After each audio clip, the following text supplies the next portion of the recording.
জীবনে এত বড় সুযোগ পেতে খুশি হলো রোশনাই। সম্পূর্ণ জানতে ভিডিওটিতে একটি লাইক করে প্রথম থেকেই দেখতে থাকো। গল্পের শুরুতেই দেখা যায় আরণ্যক তো চলে গেছে অফিসে।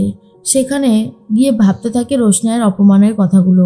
এর মধ্যেই চলে এসেছে পার্সোনাল অ্যাসিস্ট্যান্ট আর বলে, স্যার আপনার সাথে একজন কথা বলতে এসেছে, জুয়েলারি শপ চালায়, কিছু অ্যাডভার্টাইজমেন্টের ব্যাপারে কথা বলবে আর কি। তখনই আরণ্যক বলে, আচ্ছা তুমি এক কাজ করো, ওদেরকে পাঠিয়ে দাও। আর হ্যাঁ বলছি, ওনারা কি কোনো কাউকে নিতে এসেছে?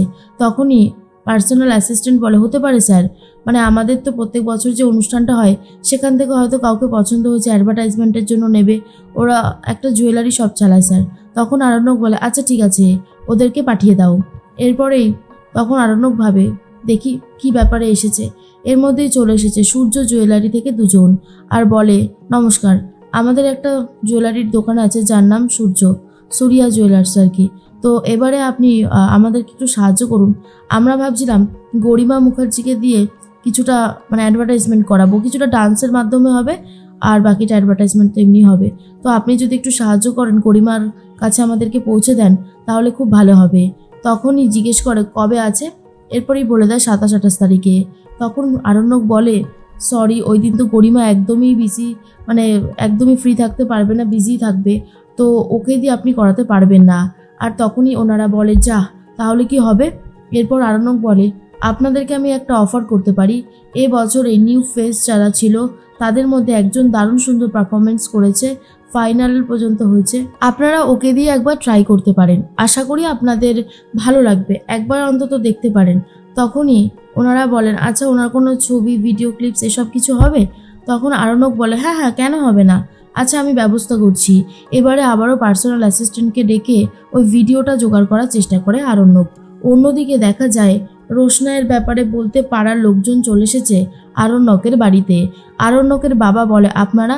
তখনই পাড়ার লোকজন বলে, স্যার আসলে একটা কথা বলতে এলাম, আমরা তো একই পাড়ায় থাকি, আপনার ছেলেকে তো খুব ভালোই বাসি আমরা, ওর মতো নম্র ভদ্র ছেলে খুব কমই আছে। তো ও যাচ্ছিল রাস্তা থেকে, আপনাদের বাড়ি যে কাজের মেয়েটা আছে না, ও মনে হয় বাজারের দিকে যাচ্ছিল। আরণ্যক বলল গাড়িতে করে ছেড়ে দিয়ে আসবে, কিন্তু গেল তো নাই, উল্টে বাদশাকে যা না তাই বলে আমাদের সামনে অপমান করলো। এত খারাপ লাগলো, সে আর আপনাকে কি করে বোঝাবো, তাই জন্যই তো আমরা এখানে ছুটে এলাম। যতই ও তো একটা কাজের লোক, এরকম ভাবে বাড়ির মালিকের সাথে কি খারাপ ব্যবহার করা যায়?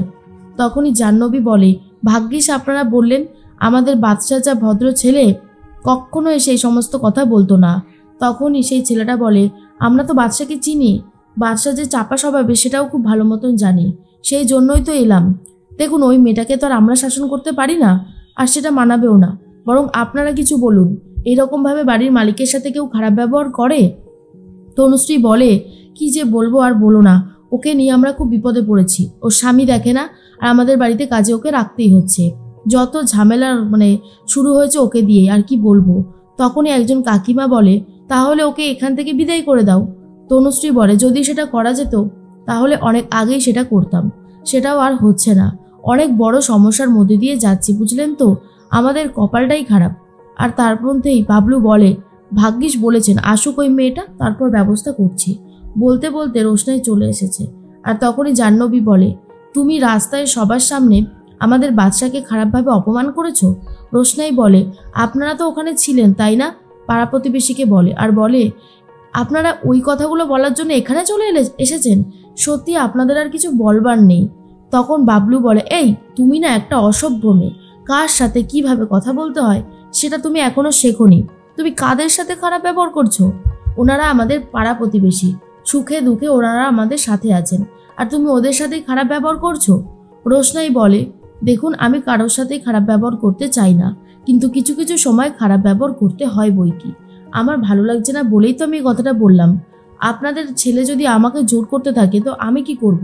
আমি স্পষ্টভাবে বলেছিলাম গাড়িতে আমি উঠবো না, উনি আমাকে বারবার জোর করছিলেন, কই সে ব্যাপারে তো আপনারা কিছু বলেননি।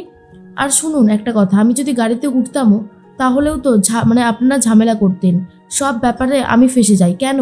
আপনারা বরং আপনাদের বাড়ির ছেলের সাথে কথা বলুন, সেটাই ভালো হবে, আমি বারবার করে এই কথাটা বলে দিচ্ছি। তার মধ্যেই দেখা যায় আরণ্যক সূর্য জুয়েলারি থেকে যারা এসেছে তাদেরকে ভিডিওটা দেখাতে থাকে।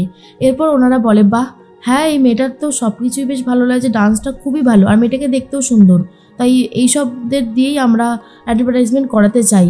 ঠিক আছে, আমরা এনাকে দিয়েই করাবো, বাকি কথা তাহলে ওনার সাথেই বলে নেব। আর বলছি ওনার কোনো ছবি পাওয়া যাবে? আরণ্যক বলে আমি মেল করে দিচ্ছি আপনাদেরকে। এরপর ওনারা চলে যায়। আরণ্যক তখন মনে মনে খুব গিল্টি ফিল করতে থাকে আর বলে আমি জানি গরিমা তুমি আমাকে ভুল বুঝবে, কিন্তু আমি কি করব বলো, জীবনে তুমি অনেক সুযোগ পেয়েছো, আরও পাবে, কিন্তু রোশনাইয়ের জীবনেও এমন একটা সুযোগ আসার খুব দরকার ছিল। আমি জানি না তুমি 27-28 তারিখে ফ্রি থাকবে কিনা, আদৌ তুমি ফ্রি আছো কিনা, বিজি আছো কিনা, তবে আমি জানি আমি যেটা করেছি অন্যায়, কিন্তু রোশনাইয়ের একটা সুযোগ অন্তত জীবনে চাই, তাহলেই সবটা হয়ে যাবে। এর মধ্যেই দেখা যায় রোশনাই বলে আপনারা আমার সাথে কোনো খারাপ ব্যবহার করবেন না, কারণ আমি এসব কিছুই জানি না আর আমি এসব নিয়ে ভাবতে চাইও না।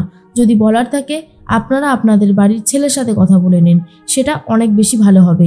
তনুশ্রী আর কোনো কথা বাড়াতে চায় না। এর মধ্যেই চলে এসেছে আরণ্যক তো ওপরে চলে যায়। আর ঠিক তখনই জাহ্নবী বলে থাক এসব ব্যাপার নিয়ে আর কোনো আলোচনা করতে হবে না। কিছুক্ষণ পরেই বাড়ির বেলটা বাজতে থাকে আর তখনই দরজা খুলে দেয় জাহ্নবী আর বলে তখন ওনারা আচ্ছা আরণ্যক আছে? তখনই জাহ্নবী বলে হ্যাঁ আছে তো, বসুন। বাদশাকে ডাকতে শুরু করে। আরণ্যক তখন বলে ও আপনারা চলে এসেছেন, খুব ভালো হয়েছে। তখনই সূর্য জুয়েলার থেকে যারা এসেছে তারা বলে আপনার কথা মতো আমরা ওই মেয়েটাকেই তাহলে চুজ করলাম।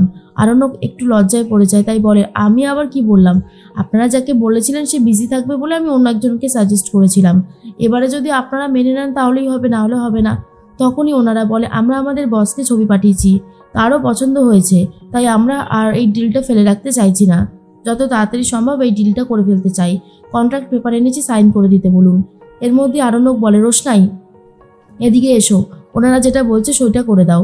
রোশনাই তো সই করতে চাই না আর বলে আমি তো সই করব না। রোশনাইকে দেখে আরণ্যক আবারও চমকে যায়। আরণ্যক তখন বলে তুমি শোনো, আগে হুটপাট ডিসিশন নিও না, তুমি নাচের তালে তালে ওনাদের যেই জুয়েলারি শপটা রয়েছে সেটাকে প্রমোট করে দেবে, বুঝতে পেরেছো, বিজ্ঞাপন দেবে। তুমি এই কাজটা করো, দেখবে তোমার জীবনটা বদলে যাবে। তোমাকে বলেছিলাম না আমাদের ওই অনুষ্ঠানটা করলে অনেক অনেক লাভ হয়, দেখলে তো। এর মধ্যেই মনে মনে সবাই ভাবতে থাকে, বিশেষ করে তনুশ্রী জাহ্নবী, যে শেষ পর্যন্ত এই কাজের মেয়েটা এত বড় একটা সুযোগ পাবে, এটা কি করে মেনে নেব। তার মধ্যেই সইটা করে দেয়।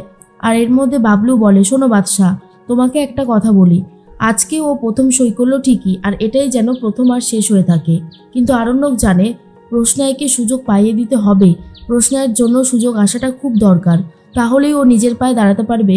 তনুশ্রীও অনেক কথা বললে আরণ্যক বলে দেয় রোশনাই তো করছে এটা, তোমাদের তো আপত্তি থাকার কথাই না।